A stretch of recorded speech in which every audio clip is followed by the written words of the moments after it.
Ramai orang fokus pada emas sahaja, tapi tahu tak anda, silver pun ada potensi yang besar sebagai aset untuk kita simpan. Harga silver jauh lebih rendah daripada emas, jadi sangat sesuai untuk orang yang baru nak mula simpan logam berharga dengan bajet yang kecil. Silver juga ada permintaan yang sangat tinggi dalam industri.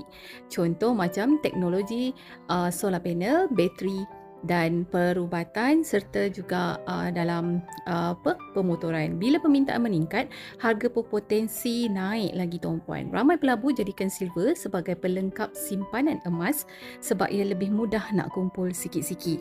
Tapi silver perlukan penyimpanan lebih teliti sebab ia lebih besar dan berat berbanding dengan nilai. Jadi, simpan ikut kemampuan dan jadikan sebahagian daripada strategi keuangan untuk long term.